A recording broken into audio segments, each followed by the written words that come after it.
इसमें मैं समझता हूँ कि फौज का इंटरफेरेंस नहीं होना चाहिए। अल्लाह की मोहब्बत की थी, मैंने कभी नहीं देखी। दोस्तों, आज की इस वीडियो में मौलाना तारिक जमी के दोस्त मौलाना हामिदुल हक साहब के घर से आने वाली दिल छू जाने वाली वीडियो आपके साथ शेयर करेंगे, जिसे देखकर आप यकीनन रो पड़ेंगे। जामिया दारुल उलूम से मौलाना साहब की छोटी साहबजादी ने किस तरह से मौलाना हामिदुल हक को खिराज तहसीन पेश किया और वो कितनी गमज़दा है, पूरी मुकम्मल वीडियो आपके साथ शेयर करने से पहले ये भी बता दें कि अब हम में नहीं रहे।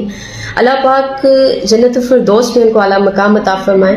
देखें, बात करना बहुत ज़रूरी था।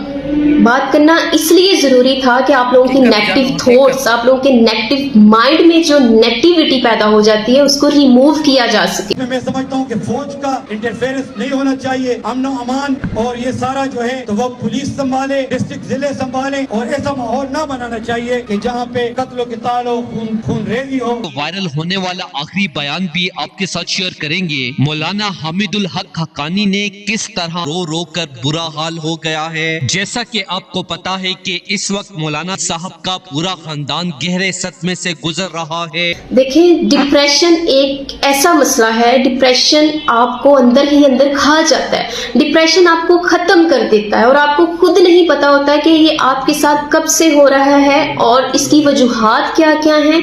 आप एक खिलौना बन जाते हैं। अल्लाह ताला को वापस कर दिया है। वफात पर हर आंख अक्शबार है और मौलाना भी इस जख्म को उम्र भर नहीं भूल पाएंगे, जो कि बहुत कम सोशल मीडिया पर दिखाई देती हैं। शदीद सदमे और गम में पाकिस्तानी कौम और हर मुसलमान से दरख्वास्त करते हुए कहा कि खुदारा मेरे शहीद हुए हैं, लिहाजा दुनिया भर के हर मुसलमान से दरख्वास्त है कि मेरे मौलाना हामिदुल हक के लिए मगफरत और जन्नत फिरदौस में आला मकाम मिलने की अल्लाह से दुआ जरूर करें। दोस्तों, इस हवाले से अपनी राय का इज़हार कमेंट सेक्शन में दें। वीडियो अच्छी लगे तो लाइक करें और इस चैनल को सब्सक्राइब करें।